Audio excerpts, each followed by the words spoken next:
Pemirsa, Komisi 13 DPR dan pemerintah menggelar rapat koordinasi bersama sejumlah perwakilan musisi, LMK, dan LMKN di Kompleks Parlemen Senayan, Jakarta.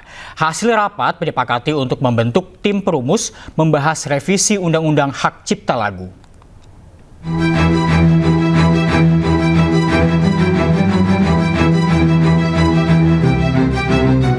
Dalam menyelesaikan persoalan royalti musik, Komisi 13 DPR menggelar rapat koordinasi bersama sejumlah perwakilan musisi, LMK, LMKN di Kompleks Parlemen Senayan, Jakarta, Rabu siang. Dalam rapat Komisi 13 DPR bersama pemerintah menyepakati membentuk tim perumus untuk membahas revisi Undang-Undang Hak Cipta Lagu. Pembentukan dilakukan agar dapat menyelesaikan persoalan royalti musik dan mendukung percepatan pembahasan revisi Undang-Undang Hak Cipta agar menyelesaikan masalah di industri musik nasional. Adapun sejumlah musisi tanah air yang hadir dalam rapat seperti Marcel, Ariel Noah, Judika, Bunga Citra Lestari, hingga Once. Disebutkan hari ini kan belanja masalah, jadi kita keluarkan semua problem dari sudut pandang penyanyi. Tadi kan juga ada problem dari sudut pandang pencipta. Kita sebagai asosiasi penyanyi dari sudut pandang kami, tadi sudah kita keluarin beberapa permasalahan yang mungkin terjadi. Untuk saat ini sampai segitu dulu. Tadi katanya kan minggu depan diminta untuk terjun langsung juga 3 orang di dalam perumusan. Aku yang sebagai original singer dari lagu ini, apakah iya tiba-tiba mungkin 10 tahun dari sekarang aku dilarang membawakan lagu yang sudah aku besarkan, aku populerkan. Nah itu nanti aku jadi gimana nih nasibnya gitu. Kira-kira mau gimana ngejalaninnya kalau lagu yang ini nggak boleh, ini nggak boleh. Terus jadi selama ini aku nyanyiin, selama ini aku promoin, itu buat apa gitu. Jadinya rasanya seperti itu. Tapi tentunya dari penyanyi juga ingin semuanya mendapatkan haknya, pencipta bisa mendapatkan haknya. Benar, karena kita datang ke negara, nanti kalau negara yang ngomong kan nggak baik kita yang ke IO misalnya ke penyelenggara. Ya. Negara udah bilang aturannya begini, jadi kita nggak perlu lagi kasih tahu ini yang ini kamu harus bayar, enggak, karena memang sudah ada regulasinya, itu yang kita walaupun itu sudah kita lakukan. Udah. Asosiasi Komposer Seluruh Indonesia atau AKSI jadi salah satu pihak yang diundang untuk hadir dalam rapat koordinasi bersama Komisi 13 DPR RI. Pius sebagai ketua AKSI akan menjadi tim perumus revisi Undang-Undang Hak Cipta. Saya dan Ari Bias, kita akan dimasukkan sebagai tim perumus yang nanti tadi udah disampaikan, akan dilakukan setiap hari Rabu. Kita akan merumuskan untuk revisi Undang-Undang Cipta yang baru. Untuk setiap pertunjukan atau konser harus ada izin. Dan ini kan memang yang ditentang oleh baik dari visi maupun dari kawan-kawan pelaku pertunjukan yang lain. Dalam rapat sempat diwarnai interupsi dari musisi sekaligus anggota Komisi 10 DPR RI Ahmad Dhani. Namun pimpinan rapat menegaskan forum tersebut bukan tempat berdebat, melainkan belanja masalah untuk merumuskan solusi. Ini siang ini juga kesepakatan pembentukan tim perumus untuk mulai membahas materi Undang-Undang Hak Cipta ini. Dari pembahasan dengan sejumlah musisi ini diharapkan tidak ada lagi chaos di publik terkait royalti. Baik penyanyi, komposer, hingga pencipta lagu bisa mendapatkan hak yang sama. Dari Jakarta, Abdul Aziz, iNews melaporkan.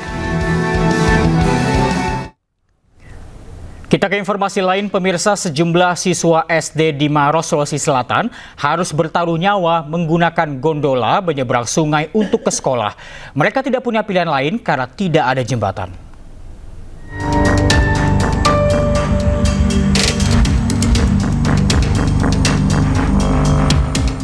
Sejumlah siswa SD harus bertaruh nyawa menggunakan gondola menyeberangi sungai penuh bebatuan di Desa Bonto Manurung, Kabupaten Maros, Sulawesi Selatan.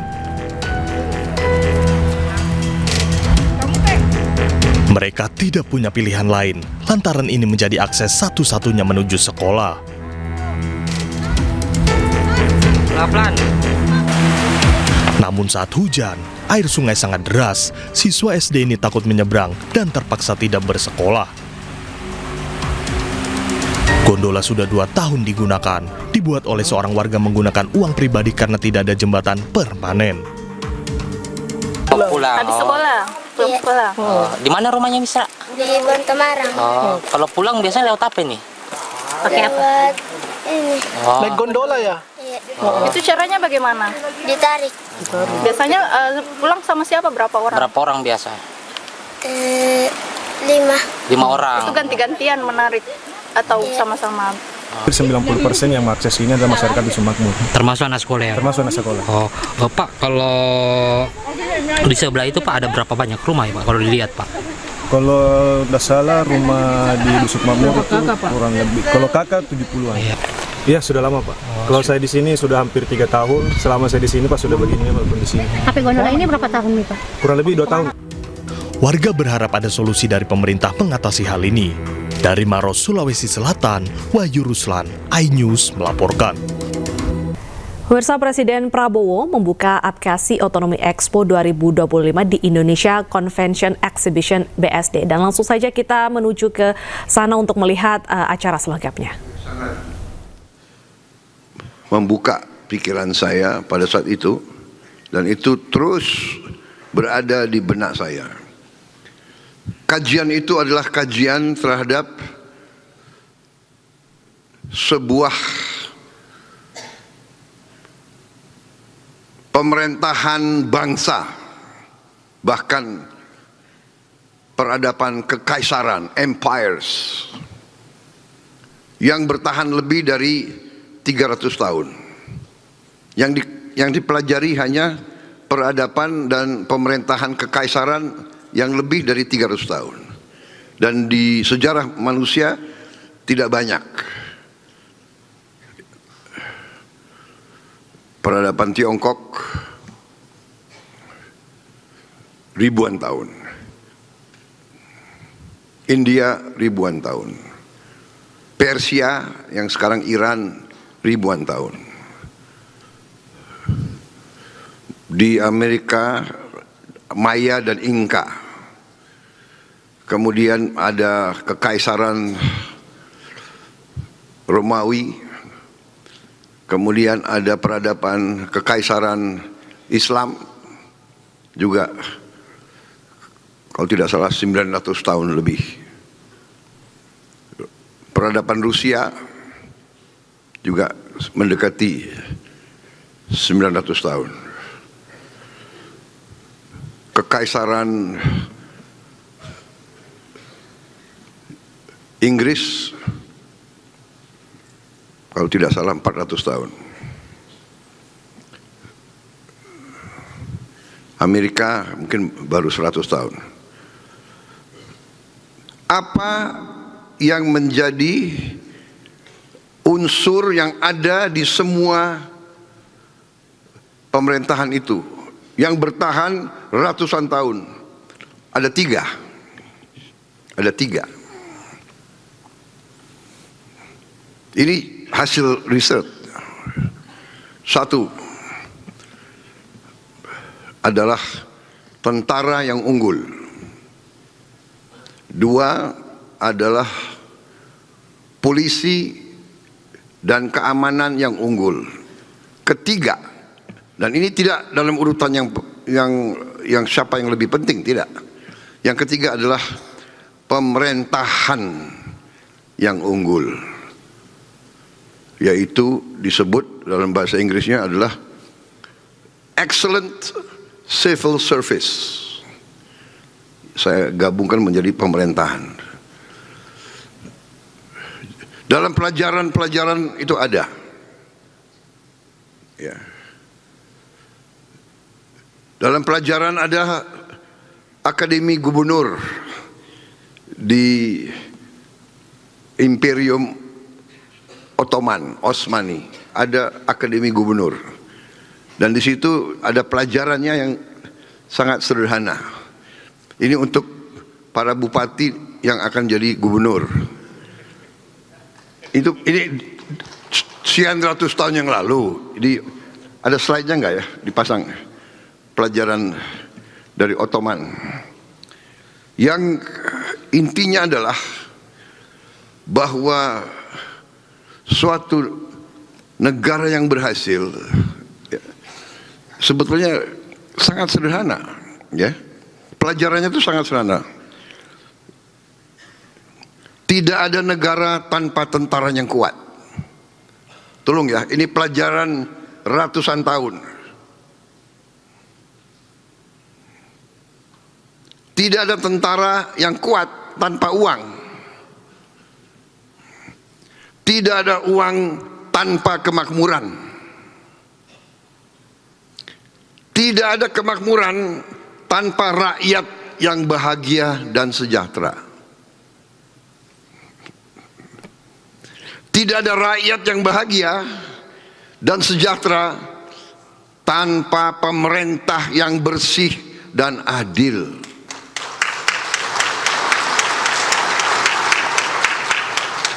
Ini pelajaran sejarah. Kalau saudara mau menjadi bupati yang benar dan baik, kalau saudara mau menjadi bupati yang dicintai rakyat, kalau saudara mau jadi bupati yang setia kepada tanah air, yang setia kepada pendiri-pendiri bangsa, yang setia kepada merah putih, saudara harus belajar ini. Saudara harus menjalankan pemerintah yang bersih dan adil. Kalau tidak, saudara tidak akan berhasil. Ini berlaku untuk setiap tingkat. Karena itu saya yang dipilih oleh rakyat, saya disumpah oleh rakyat, saya diberi mandat oleh rakyat, saya harus menjaga undang-undang dasar dan menjalankan undang-undang. Saya harus menegakkan pemerintah yang bersih dan adil. Ini kewajiban saya. Dan ini kewajiban semua bupati-bupati dan wali kota dan camat-camat dan kepala-kepala desa dan lurah-lurah. Kalau tidak, kita tidak akan jadi negara yang berhasil. Dan pemirsa, kita ke informasi lainnya. Buruh dari berbagai elemen kembali menggelar unjuk rasa di depan gedung DPR RI Jakarta. Pegawai dan tenaga ahli DPR hari ini memilih bekerja dari rumah atau WFH.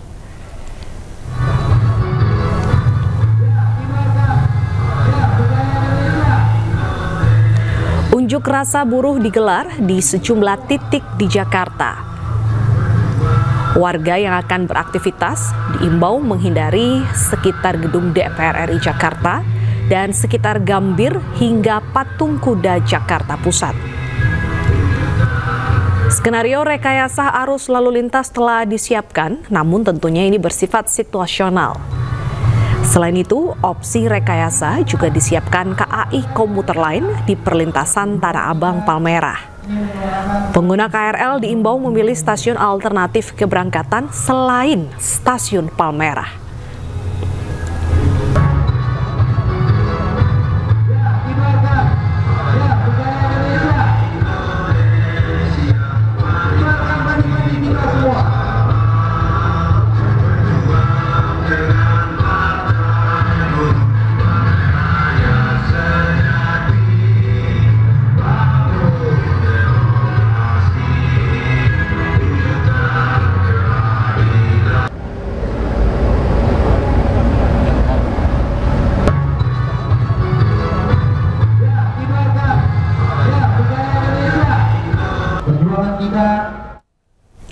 Polisi merilis video penangkapan salah satu tersangka pembunuhan Kepala Cabang Bank BUMN Muhammad Ilhan Pradipta.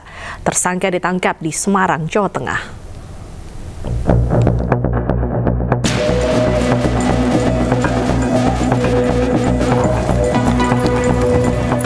Inilah detik-detik penangkapan tersangka RS1 dari 15 pelaku penculikan dan pembunuhan terhadap Muhammad Ilhan Pradipta. Tim gabungan menggerebek rumah tersangka RS di Candisari, Semarang, Jawa Tengah. Sama siapa? Sama ibu. Kemana? Aman itu. Namun, di lokasi, polisi tidak menemukan keberadaan RS. Kamu ada? Tim gabungan akhirnya mengejar keberadaan RS di tempat persembunyiannya di Desa Sendang Rejo Nyatnyono, Semarang, Jawa Tengah, 24 Agustus 2025. Sampai kamu lari? Kamu Kamu ngapain lari? Di kamu sama kamu. Tersangka RS tak berkutik saat ditangkap polisi. RS diketahui berperan menyediakan tim pemantau yang mengikuti kegiatan korban serta menyiapkan tim informasi teknologi. Polda Metro Jaya masih mendalami peran dan keterlibatan 15 tersangka penculikan dan pembunuhan ini. 15 itu yang diamankan. Yang diamankan ya. Nanti kami update untuk detail tersangkanya lagi karena ini harus diperiksa secara mendalam. Diamankan. Ya, jadi tindakan pertama itu mengamankan, setelah itu dilakukan pemeriksaan, didalami, nanti siapa yang ditetapkan tersangka itu nanti berdasarkan hasil proses pemeriksaan dari fakta penyidikan, barang bukti, dan lain sebagainya. Saat ini RS dan 14 pelaku lain masih diperiksa intensif di Subdit Jatanras Polda Metro Jaya. Dari Jakarta, Helmi Sajangbati, iNews melaporkan. Sementara itu, pengacara tersangka pembunuhan Kepala Cabang BUMN Adrianus Agal mengungkap ada keterlibatan oknum aparat dalam kematian Muhammad Ilham Pradipta. Dalam kematian Kacap tersebut, para tersangka terbagi dalam 3 kelompok yang bertugas, yaitu mengintai, menculik, dan mengeksekusi.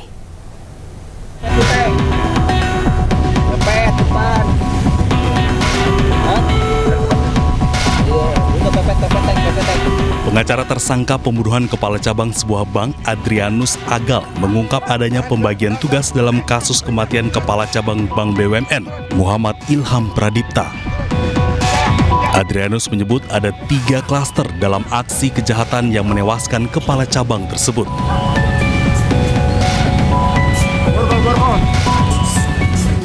Ada 3 klaster. Itu klaster pertama, itu setelah kami dapat informasi dari penyidik dan dari intelijen kami bahwa klaster pengintai, klaster penjemputan paksa, sama eksekutor. Nah, kami terputus di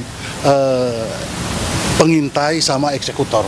Nah, adik-adik kami ini mereka perannya hanya untuk menjemput paksa dan memberikan ke mereka, seperti itu. Pengacara tersangka juga menyebut ada keterlibatan oknum di balik tewasnya kepala cabang Bank BUMN Muhammad Ilham Pradipta. Menurutnya, oknum tersebut berinisial F. Ada perintah dari oknum yang namanya F itu untuk diserahkan di daerah Jakarta Timur. Berapa jam setelah itu mereka dipanggil lagi untuk mengantar pulang si korban. Nah, pada saat waktu ketemu lagi, disitulah bahwa mereka melihat korban ini sudah tidak bernyawa lagi. Tapi yang menjadi catatan kami di sini, pada saat mereka mengantar itu, mereka juga dalam tekanan. Jasad kepala cabang BUMN Ilham Pradipta ditemukan di Desa Nagasari, Kabupaten Bekasi, Jawa Barat.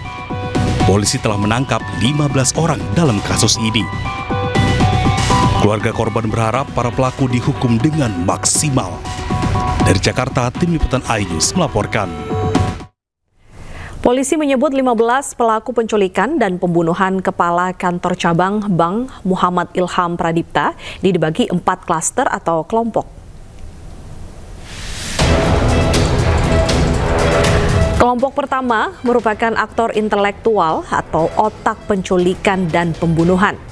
Para tersangka di kelompok inilah yang menyusun rencana penculikan dan pembunuhan Muhammad Ilham Pradipta.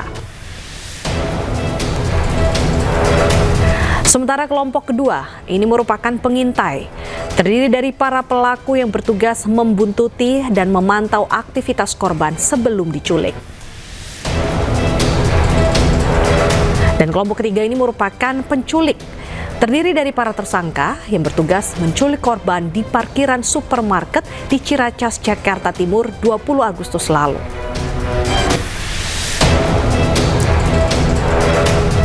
Sementara kelompok keempat ini merupakan eksekutor, pemirsa, yaitu para tersangka yang menganiaya hingga menyebabkan korban tewas.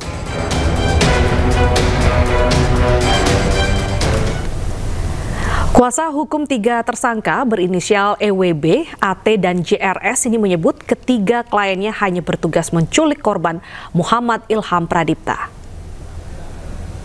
keterangan di BAP itu, ketiga tersangka tadi yang saya sebutkan, mereka ikut membantu penyekapan sejak menyekap pelaku di Lotte Mart di Pasar Rebo, ya.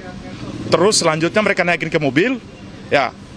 Di situ mereka hanya bertindak untuk menyekap saja. Tidak lama dari situ, sekitar jam 18.50 mereka beranjak di suatu tempat yang tidak jauh dari situ untuk memindahkan si korban tadi, ya. Memindahkan korban tadi, ya, masuk ke mobil Fortuner tadi, ya, dalam keadaan hidup. Ini saya perlu garis bawahi biar publik tahu, dalam keadaan hidup. Jadi tidak ada yang meninggal. Dwi Hartono, pengusaha dan motivator yang menjadi dalang penculikan serta pembunuhan Kepala Cabang Pembantu Bank BUMN dinonaktifkan status mahasiswanya di UGM. UGM ini mengambil langkah tegas untuk mendukung proses hukum yang tengah berjalan.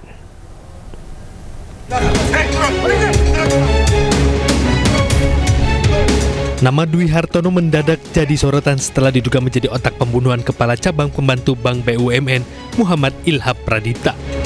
Sementara itu, nama Dwi Hartono tercatat sebagai mahasiswa S2 Fakultas Ekonomika dan Bisnis Universitas Gadjah Mada. Dia berstatus mahasiswa baru semester 1 Program Manajemen Kampus Jakarta FEB UGM. Terkait hal tersebut, pihak UGM mengambil langkah tegas dengan menonaktifkan Dwi Hartono dari seluruh kegiatan akademik. Hal itu disampaikan dalam keterangan resmi UGM Rabu 27 Agustus 2025. Selain itu, UGM juga menegaskan menghormati penuh proses hukum yang berjalan serta menyampaikan bela sungkawa atas meninggalnya Muhammad Ilham Pradipta. Tim Liputan Ainus melaporkan. Kita beralih ke informasi lainnya terkait dengan kematian diplomat muda Arya Daru Pangayunan. Kapolri Jenderal Polisi Listio Sigit Prabowo memastikan Polri terbuka dengan masukan apapun terkait kematian Arya Daru Pangayunan. Sebelumnya pemirsa, keluarga Arya ini mengungkap kejanggalan terkait ponsel dan akun media sosial korban yang sempat aktif setelah ia meninggal dunia.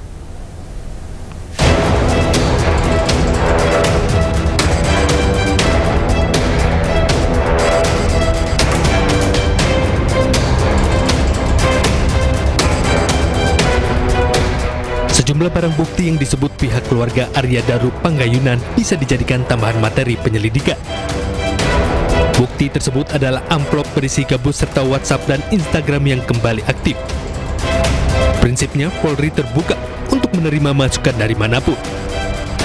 Sebelumnya, keluarga almarhum diplomat muda mengungkap kejanggalan baru terkait ponsel dan akun media sosial almarhum yang sempat aktif setelah ia dinyatakan meninggal dunia. Menurut pihak keluarga, ponsel Arya sempat menunjukkan tanda aktif sehari setelah ia ditemukan tewas.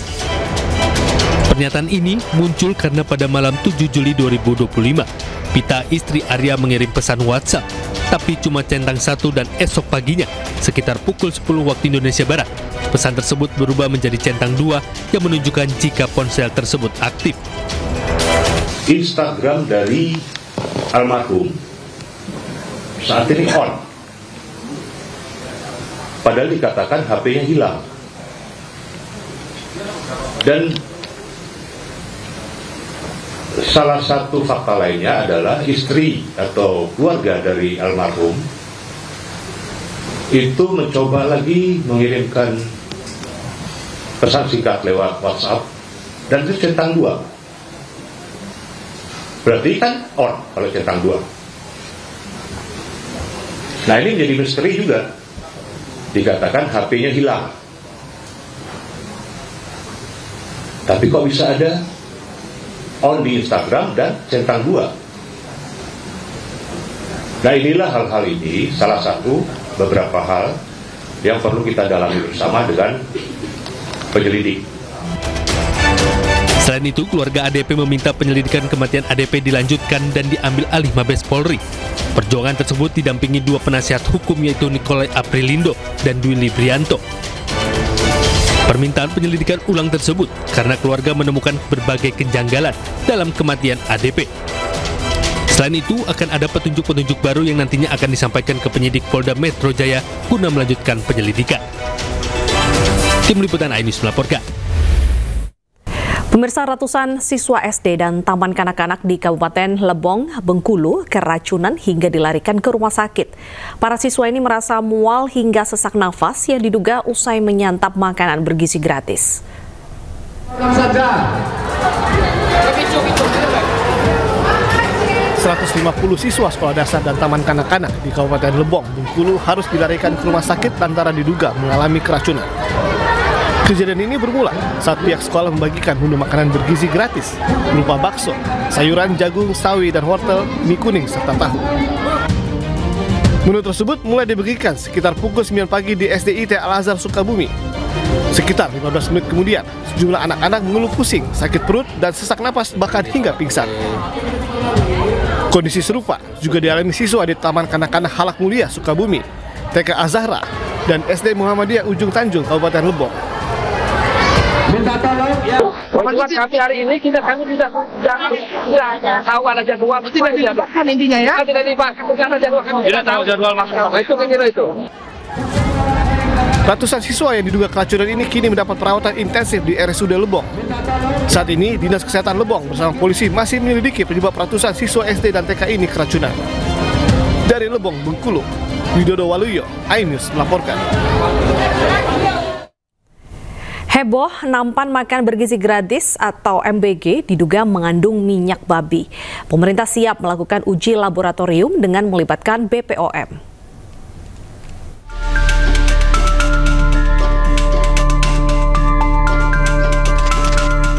Program makan bergizi gratis kembali menuai isu negatif.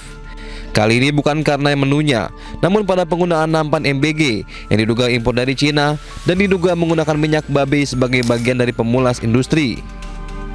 Dalam unggahan sosmed Halal Corner dikatakan, temuan ini dilakukan tim investigasi Indonesia Business Post yang melakukan perjalanan ke Kaohsiung, ke sebuah pusat industri di Provinsi Guangdong, Cina. Di sana, ada 30 pabrik yang memproduksi nampan makanan untuk pasar global, juga memasok nampan untuk sejumlah importer yang terlibat dalam program MBG untuk anak sekolah. Bahkan, unggahan salah satu foto menunjukkan bahwa nampan tipe 201 dan 304 yang dikirimkan ke Indonesia mengandung lemak babi olahan. Merebaknya isu ini ditanggapi oleh Istana. Pemerintah berjanji akan menindaklanjuti temuan dan melakukan uji ilmiah dengan BPOM. Sejauh ini kita tidak menemukan. Tapi kalau memang ada kekhawatiran soal itu, kita uji ya. Bisa diuji di BPOM, bisa di. Tadi saya sudah koordinasi sama kepala BPOM. Kepala BPOM bilang, "Oh, kita bisa uji kok." Untuk membuktikan itu nanti kita tunggu aja. Badan POM akan menindaklanjuti isu ini dalam bentuk akan mengetes. Karena kan ada dua model kita bisa mengetes. Kita punya laboratorium dan laboratorium kita memungkinkan untuk mengetes itu. Pemerintah juga mengimbau masyarakat tak mudah terpengaruh isu sensitif yang belum terverifikasi. Pemerintah akan memastikan keamanan dan keselamatan para penerima MBG. Dari Jakarta, Rizky Ihwal, Pandu Priyo, iNews melaporkan. Sempat mangkir, Bupati Sudewo akhirnya memenuhi panggilan KPK. Bupati Pati tersebut diperiksa sebagai saksi dugaan korupsi pembangunan dan pemeliharaan jalur kereta api.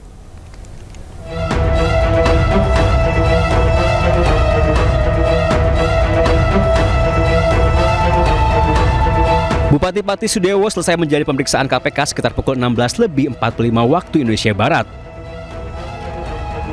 Ia diperiksa sekitar 8 jam dan mengaku menjawab seluruh pertanyaan dengan jujur. Namun ia tidak menjelaskan jumlah pertanyaan yang dikeluarkan penyidik. Sementara ditanya terkait desakan mundur oleh warga Pati, Sudewo mengaku akan membangun Kabupaten Pati dengan baik. Kalau soal uang itu juga ditanyakan dan itu sudah dijelaskan dalam pemeriksaan kira-kira 2 tahun yang lalu bahwa itu adalah uang pendapatan dari DPR RI. Semua rinci. Ada pemasukan, pendapatan, ada pengeluarannya. Ada berapa pertanyaan? Pertanyaannya tidak Ingat saya berapa jumlahnya ya?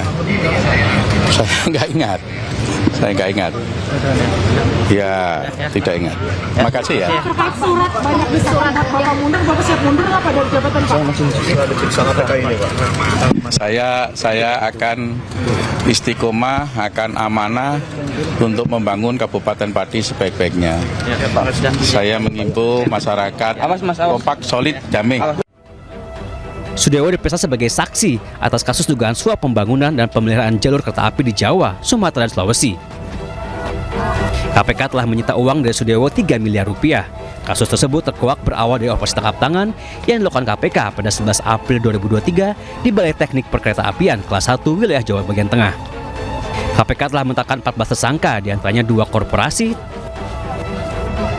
Terbaru 12 Agustus 2025, KPK menetapkan dan menahan tersangka ke-15, yakni ASN di Kemenhub atas nama Risna Sutrianto. Tim Liputan iNews melaporkan. Nama Bupati Pati Sudewo belakangan ini memang menjadi pembicaraan. Bermula dari kebijakan kontroversi kenaikan PBB Pati 250%, Sudewo kini jadi target Komisi Pemberantasan Korupsi.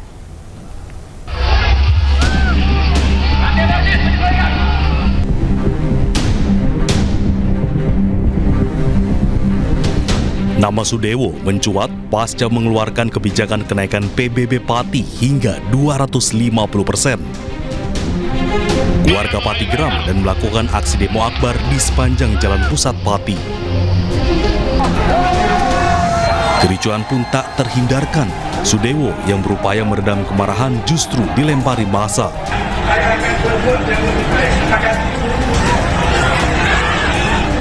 Namun rencana pemakzulan Sudewo dari kursi bupati bergulir. Pansus hak angket dibentuk, sementara Sudewo yang sempat mempertahankan jabatannya akhirnya pasrah. Belum kelar hasil pansus hak angket di DPRD Pati, warga meminta tuntutan lebih. Ribuan masyarakat Pati mengirim surat ke KPK meminta Sudewo dieksekusi dalam dugaan kasus korupsi. Sudewo diduga menerima aliran dana dari pembangunan jalur kereta api saat masih menjabat anggota DPR. Mendapat desakan, KPK pun memeriksa Sudewo di Jakarta. Ia mangkir di pemanggilan pertama. Sudewo diperiksa siang ini. Tim Liputan iNews melaporkan. Polisi membongkar praktik judi online dengan perputaran uang mencapai 154 miliar rupiah. Polisi dan instansi terkait juga telah membekukan hampir 1.000 rekening. Direktorat Tindak Pidana Siber Bareskrim Polri membongkar kasus judi online. Sejumlah barang bukti ditampilkan dalam kegiatan ini, termasuk tumpukan uang hasil sitaan judi online. Tumpukan uang dengan pecahan Rp100.000 ini terbagi dalam tumpukan per 100 juta dalam tiap plastik. Selain itu pemirsa, ada juga barang bukti elektronik yang ditampilkan. Sebelumnya Polri membekukan 576 rekening dan 235 rekening dengan nominal yang berbeda. Total dana yang dibekukan dan disita mencapai 154,3 miliar rupiah. Yang selanjutnya dilakukan pemblokiran terhadap 576 rekening senilai 63.711.906.018 rupiah yang saat ini masih dalam tahap penyidikan, yaitu 3 berkas perkara. Penyidik juga telah menindaklanjuti penyitaan terhadap uang senilai 90.639.551.037 rupiah dari 235 rekening yang saat ini berkas perkaranya telah Pemirsa, buruh dari berbagai elemen kembali menggelar unjuk rasa di depan gedung DPR RI Jakarta. Pegawai dan tenaga ahli DPR hari ini memilih bekerja dari rumah atau WFH.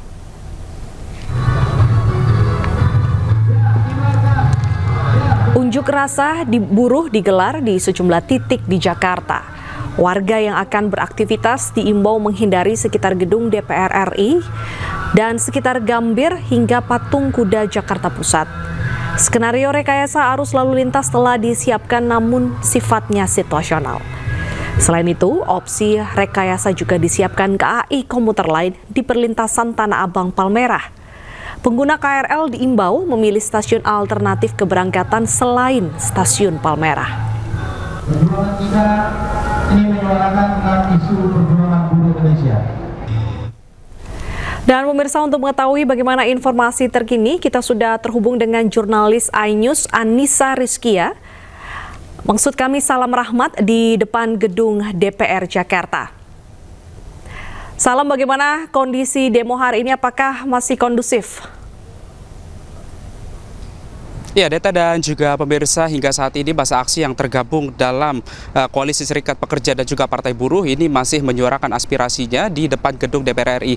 Kalau dari tempat kami melaporkan saat ini yang berada di dalam gedung DPR RI, ini memang nampaknya di bagian luar saat ini masih terpantau kondusif untuk aksi yang disampaikan oleh masa aksi yang merupakan ini dari kalangan buruh. Di mana memang dalam tuntutannya ini ada 6 poin yang disampaikan oleh para buruh dalam aksi demonstrasi pada kali ini, di mana para buruh ini meminta adanya hapus outsourcing dan juga tolak upah murah, di mana buruh meminta bahwa upah minimum di tahun 2026 ini naik sekitar kurang lebih 8,5% hingga 10,5%. Kemudian kedua, adanya poin yakni menyetop PHK dan juga bentuk Satgas PHK. Lalu juga di poin ketiga ini ada reformasi pajak perburuhan, di mana nantinya para buruh ini meminta bahwa PTKP menjadi 7,5 juta rupiah per bulannya. Lalu juga ada menghapus pajak pesangon, hapus pajak THR, hapus pajak JHT, dan juga hapus diskriminasi pajak perempuan untuk menikah. Dan lalu pada poin keempat ini nantinya juga para buruh ini menyuarakan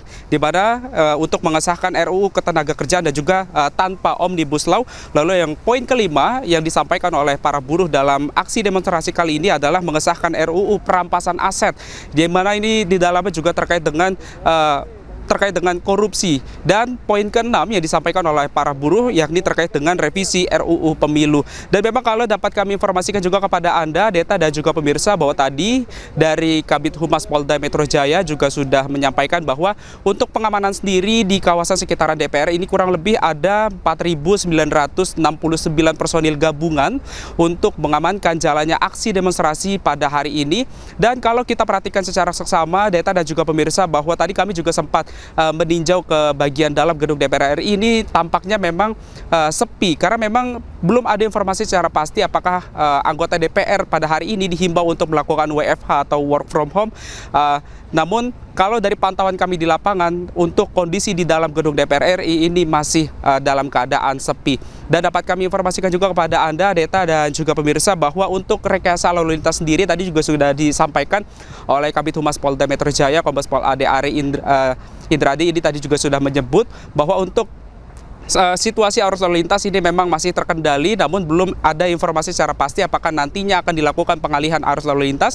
Dan nantinya untuk pengalihan arus lalu lintas sendiri akan dilakukan secara situasional jika nantinya mulai terlihat adanya ketersendatan ataupun juga masa aksi yang jauh lebih banyak dan bisa menutup jalan. Bukan tidak mungkin nantinya untuk jalan di Gatot Subroto yang akan menuju ke arah Grogol ini akan ditutup dan juga dialihkan untuk sementara waktu jalannya. Dan memang dapat kami informasikan juga bahwa nantinya untuk demonstrasi pada hari ini pun dicanangkan akan berlangsung hingga pukul 6 sore hari nanti. Deta. Baik, terima kasih. Salam atas laporan Anda. Semoga demo hari ini berjalan dengan lancar dan kondusif. Pemirsa, pemerintah mengingatkan masyarakat agar tidak mudah percaya dengan informasi yang beredar di media sosial. Terlebih saat ini teknologi semakin maju dengan hadirnya kecerdasan buatan atau AI. Dipanggil Pak Presiden ya, membahas segala macam ya tentang situasi di Indonesia dan saya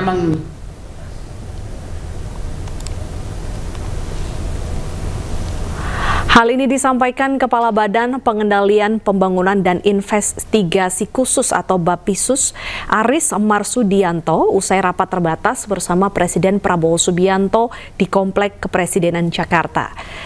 Aris menyebut masyarakat harus menyaring informasi yang diterima dan jangan terpengaruh dengan hoax.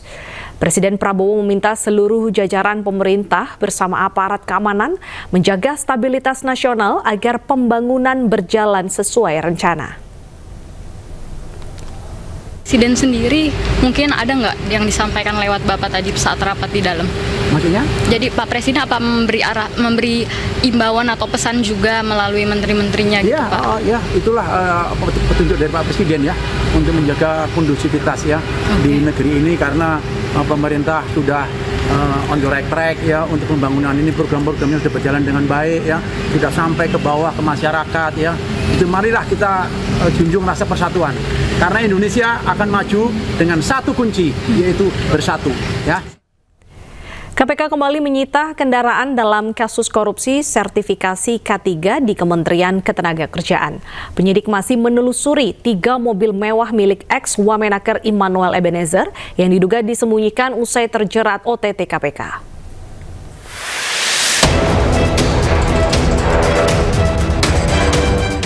Satu unit mobil ini milik seorang pejabat di Kemnaker.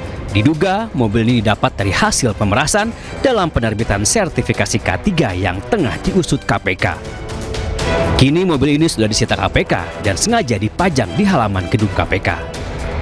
Sebelumnya Selasa siang, KPK juga sudah menggeledah rumah Immanuel Ebenezer di kawasan Pancoran, Jakarta Selatan.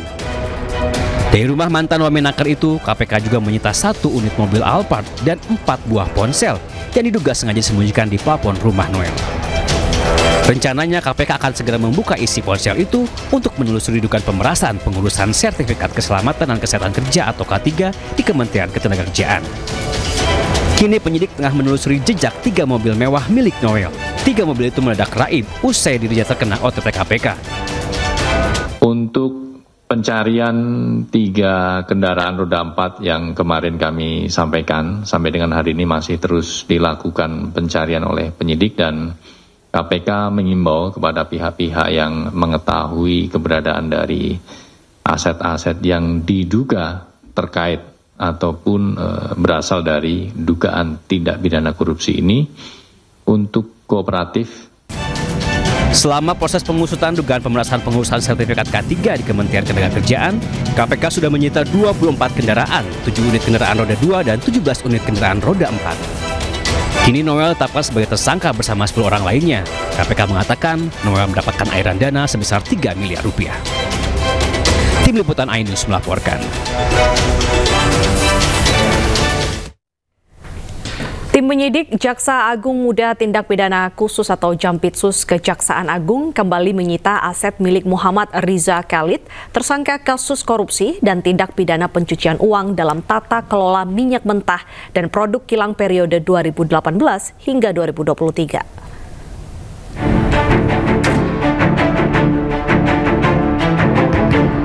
Tim penyidik Jaksa Agung Muda Tindak Pidana Khusus Jampitsus Kejaksaan Agung kembali menyita aset milik Muhammad Riza Khalid, tersangka kasus korupsi dan tindak pidana pencucian uang. Aset Riza Khalid yang disita berupa tanah dan bangunan seluas 6.500 meter di perumahan Rancamaya Golf Estate, Bogor, Jawa Barat. Penyitaan atas putusan Pengadilan Negeri Bogor. Kepemilikan aset tersebut bukan atas nama Riza Khalid, namun atas nama perusahaan. Aset tersebut dibeli menggunakan uang Riza Khalid dan disamarkan kepemilikannya menggunakan nama perusahaan. Setidaknya ada 3 sertifikat kepemilikan yang tercantum dalam aset tersebut. Sementara nilai dari 3 aset tersebut masih dalam proses perhitungan. Penggeledahan penyitaan terhadap tanah beserta bangunan diduga merupakan hasil dan sarana kejahatan dalam perkara TPPU yang tindak pidana asalnya dari tindak pidana korupsi tata kelola minyak mentah dan produk kilang minyak. Itu ada di wilayahnya itu kurang di daerah perumahan Rancamaya Golf Estate nomor 9, 10, dan 11, kurang lebih 6.500 meter, terdiri dari 3 sertifikat. Sudah dilakukan penyitaan dan sudah mendapatkan penetapan dari Pengadilan Negeri Bogor. Sebelumnya Riza Khalid dan 8 orang lainnya menjadi tersangka atas kasus dugaan korupsi dan pencucian uang kasus tata kelola minyak mentah dan produk kilang pada Pertamina Subholding. KPK juga telah menyita aset Riza Khalid berupa 9 mobil mewah. Sementara hingga kini, Riza Khalid belum juga ditahan karena masih berada di luar negeri. Tim Liputan iNews melaporkan. Setelah ditetapkan sebagai tersangka dalam dugaan tindak pidana korupsi tata kelola minyak mentah awal Juli lalu, hingga kini Kejagung belum juga menahan Riza Khalid. Meski ditetapkan sebagai DPO, Kejagung belum juga berhasil menangkap mafia migas itu.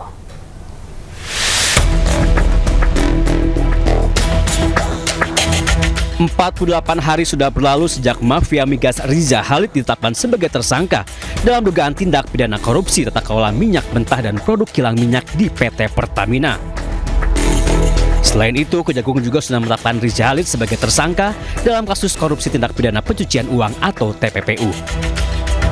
Bersama 18 tersangka lainnya, komplotan pencuri uang rakyat itu merugikan uang negara hingga 285 triliun rupiah. Jika tersangka lainnya sudah mendekam dalam bui, hingga kini Kejaksaan Agung belum juga berhasil menangkap saudagar minyak Riza Khalid. Kejagung sempat mengendus keberadaan Riza Khalid di Singapura. Belakangan, Menteri Imigrasi dan Pemasyarakatan Agus Andrianto memastikan jika Riza Khalid berada di Malaysia. Kementerian juga sudah mencabut paspor Riza Khalid dan terus memantau pergerakannya.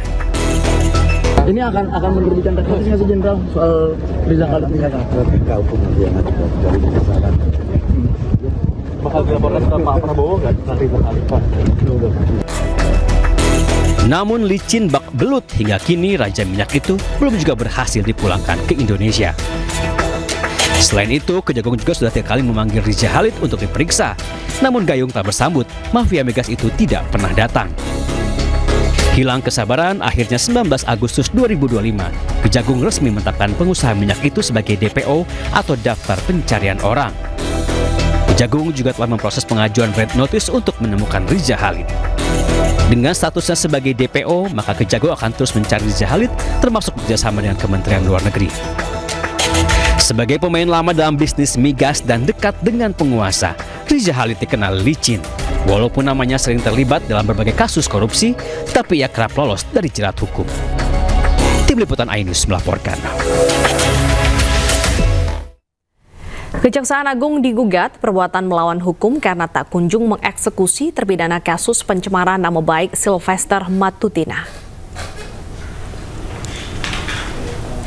Permohonan tersebut dilayangkan firma hukum Den Partners Advocates and Legal Consultants yang diwakili Heru Nugroho dan R. Dwi Priyono di Pengadilan Negeri Jakarta Selatan.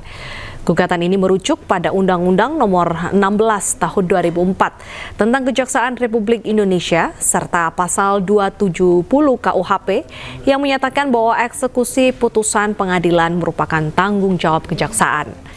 Menurut Heru Nugroho, tidak ada istilah kadaluarsa terhadap putusan pengadilan yang inkrah, sehingga sudah seharusnya Kejagung segera menahan atau mengeksekusi vonis pengadilan.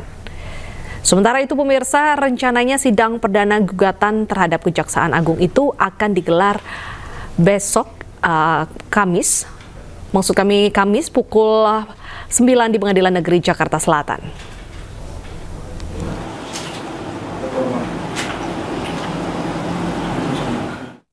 Mantan Wali Kota Semarang bersama suaminya divonis Hakim Pengadilan Tindak Pidana Korupsi Semarang 5 dan 7 tahun penjara terkait kasus suap pengadaan meja dan kursi sekolah.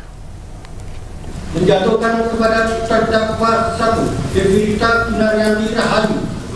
Sidang vonis kasus korupsi dengan terdakwa Hevearita Gunaryanti Rahayu, mantan Wali Kota Semarang dan suami Alwin Basri, digelar di Pengadilan Tipikor Semarang pada Rabu siang. Kedua terdakwa dinilai hakim terbukti melakukan tindak pidana korupsi dengan menerima suap pengadaan meja dan kursi sekolah dasar di seluruh kota Semarang. Iuran kebersamaan yang diberikan setiap triwulan dan gratifikasi pengadaan proyek penunjukan langsung dengan total korupsi senilai 9 miliar rupiah.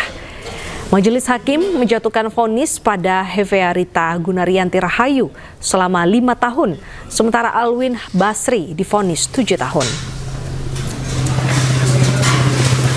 konteks ini memang kami dalam hal ini memiliki waktu untuk mengajukan banding selama 7 hari, dan juga kami akan mempelajari beberapa isi putusan yang menurut kami itu tidak sesuai. Kementerian Haji dan Umroh selangkah lagi terbentuk. Berdirinya kementerian ini diharapkan bisa menjadi solusi atasi korupsi.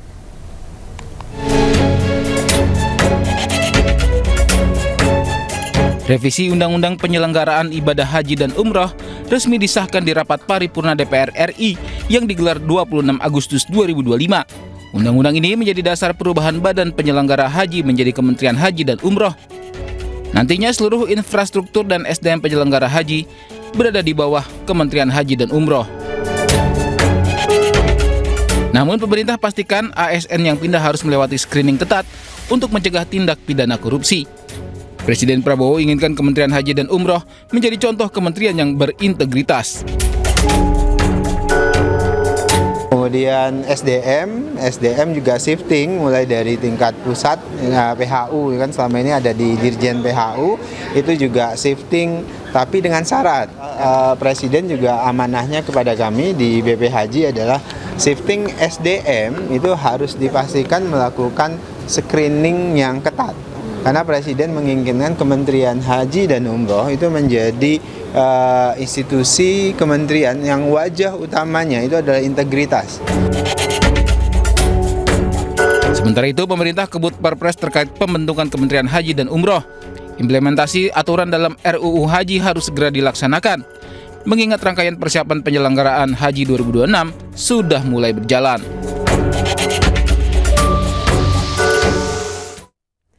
Presiden Prabowo akan segera menerbitkan peraturan Presiden perubahan BP Haji menjadi Kementerian Haji dan Umroh. Anggarannya pun telah disiapkan. Presiden dalam hal ini akan membuatkan peraturan Presiden untuk menjalankan undang-undang itu. Peraturan Presidennya adalah peraturan Presiden untuk membentuk Kementerian Haji. Jadi, apakah kepala sekarang akan otomatis jadi menteri, itu biar Presiden yang tentukan. Tapi yang jelas Presiden akan membuatkan peraturan Presiden yang baru untuk menjalankan undang-undang, membentuk Kementerian Haji. Kira-kira gitu. Kalau bikin Kasus korupsi dana haji di Kementerian Agama sudah beberapa kali terjadi. Kasus terbaru menjerat Menteri Agama era Jokowi, Yakut Khalil Qomas, yang diduga terlibat dalam korupsi kuota haji.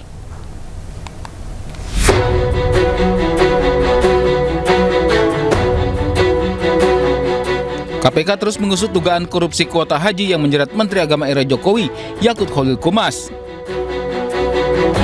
Penggeledahan pun telah dilakukan di sejumlah tempat seperti di kantor Ditjen Penyelenggaraan Haji dan Umroh dan sebuah rumah di Depok, Jawa Barat. Yakut Khalil Qomas juga telah dicekal bepergian ke luar negeri. KPK juga telah memeriksa Isfa Abdul Aziz alias Gus Alex, staf khusus mantan Menteri Agama Yakut Khalil Qomas. Ifsah merupakan salah satu pihak yang rumahnya sempat digeledah dan bahkan dicegah untuk bepergian ke luar negeri oleh KPK.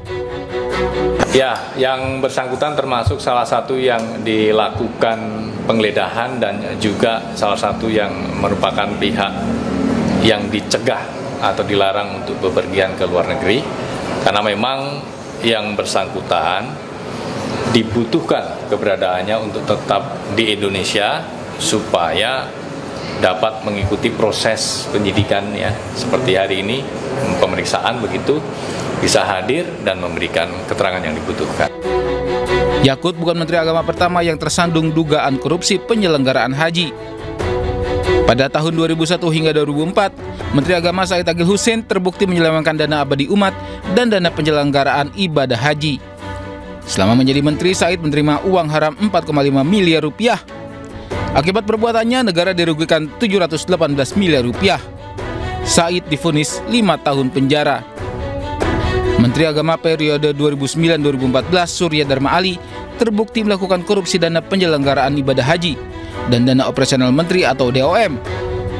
Akibat perbuatannya negara dirugikan 1,6 miliar rupiah. Surya Dharma divonis 6 tahun penjara. Berulangnya kasus korupsi di Kementerian Agama menunjukkan perlunya pengawasan khusus untuk dana haji. KPK pun serius membongkar dugaan korupsi pembagian kuota haji saat Yakut Khalil Komas menjabat.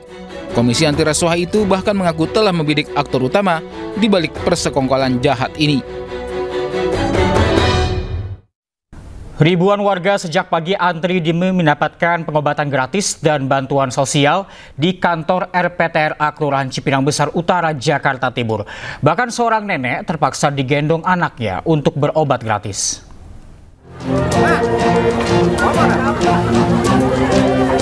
Di bawah terik matahari, ribuan warga antre untuk mengikuti pengobatan gratis dan pembagian bantuan sosial di kantor RPTRA Kelurahan Cipinang Besar Utara, Jakarta Timur. Di tengah antrean, seorang nenek digendong anaknya untuk mendapat pengobatan gratis dan bantuan sosial.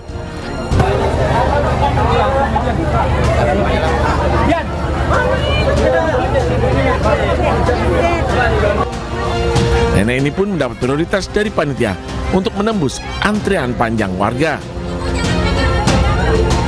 Setiap warga diperiksa datanya satu persatu dengan menunjukkan KTP sebagai bukti domisili. Kegiatan ini merupakan perayaan HUT ke-80 RI, serta diharapkan dapat membantu kebutuhan masyarakat. Dari Jakarta, Rio Manik, iNews melaporkan. Sementara itu, ratusan emak-emak rela antri sejak subuh untuk mendapatkan kupon kartu Jakarta Pintar Plus di RPTRA Manunggal Juang, Sukapura, Cilincing, Jakarta Utara. Mereka kecewa karena bulan ini tidak ada beras dalam paket sembako KJP Plus.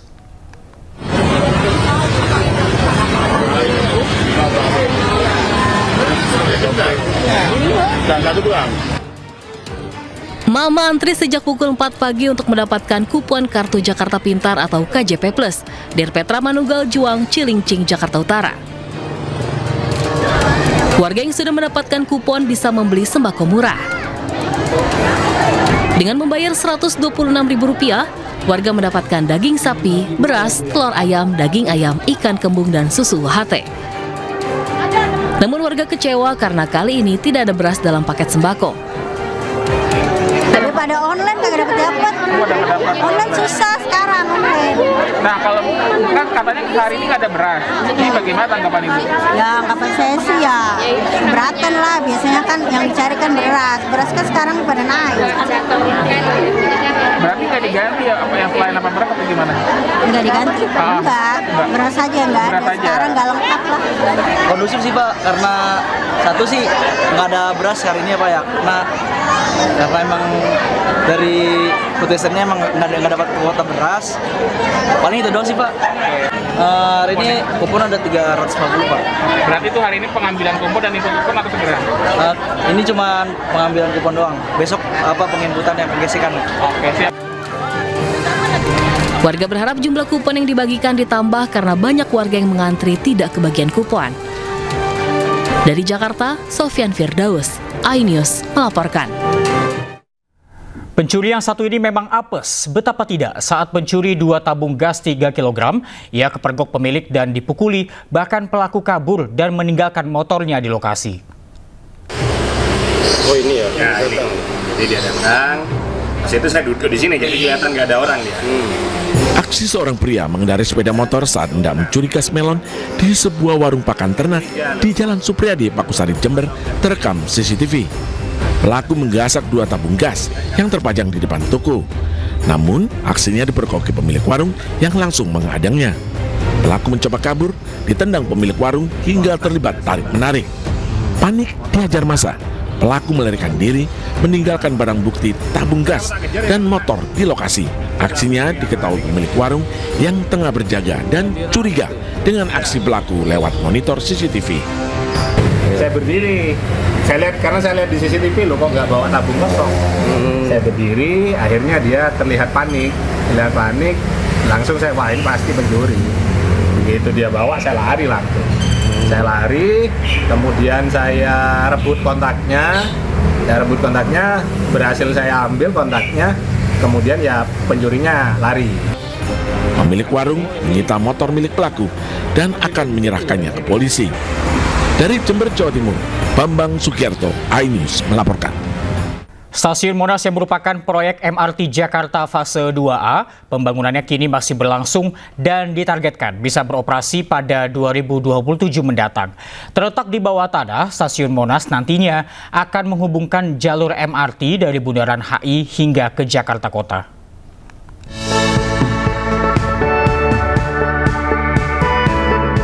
Proyek pembangunan MRT Jakarta fase 2A yang menghubungkan Bundaran Hotel Indonesia hingga Jakarta Kota terus berjalan. Satu dari 7 stasiun bawah tanah yang akan dibangun pada fase 2A ini terletak di kawasan Monas. Saat ini pembangunan stasiun Monas terus berlangsung, tidak hanya di bawah tanah. Pembangunan infrastruktur di bagian atas juga dilakukan para pekerja. Selain untuk keselamatan para pekerja, wartawan yang diberi kesempatan untuk melihat langsung pengerjaan stasiun Monas diwajibkan menggunakan alat pelindung diri lengkap, mulai dari helm, rompi, hingga sepatu khusus. Kepala Divisi Project Management for Construction 2 MRT Jakarta, Indra Gunawan, menyatakan pihaknya menjamin keselamatan para pekerja dalam pembangunan proyek fase 2. Dan dalam kondisi darurat, MRT Jakarta telah menyiapkan prosedur khusus untuk evakuasi dan kembali bekerja jika kondisinya sudah aman. Sebelum melakukan pekerjaan kan biasanya kita melakukan method statement untuk setiap aktivitas pekerjaan yang akan dilakukan gitu, supaya memastikan bahwa setiap urutan kerjaannya itu berjalan baik dan mitigasi resikonya bisa terjamin, kurang lebih seperti itu. Kalau ada gempa bumi atau bencana alam lainnya? Nah, itu tergantung ya dari skalanya seberapa besar ya. Biasanya kalau memang terjadi gempa dan berdampak terhadap bangunan atau terhadap area konstruksi kan memang ada alarm emergency ya. Biasanya kita harus melakukan evakuasi dulu, kita melakukan investigasi di lapangan. Kalau kondisinya sudah membaik, baru aktivitas kerja bisa dilakukan. Sesampainya di bawah tanah, sejumlah fasilitas yang nantinya ada di stasiun Monas juga sudah ada dan masih dalam pengerjaan. Beberapa ruangan juga sudah tersekat, seperti untuk toilet hingga musola. Tangga berjalan hingga lift yang akan menuju peron juga sudah ada untuk memudahkan penumpang MRT nantinya. Tunnel atau terowongan bawah tanah MRT Jakarta fase 2A juga sudah tampak yang nantinya akan menjadi lintasan kereta. Terowongan ini berada di kedalaman mulai dari 17 meter hingga 35 meter di bawah tanah. Secara keseluruhan, stasiun Monas memiliki panjang 289 meter dengan 2 pintu masuk. Dan hingga Juli 2025, perkembangan pembangunan fase 2A Bundaran HI Harmoni yang melintas di stasiun Monas sudah mencapai 88,87%.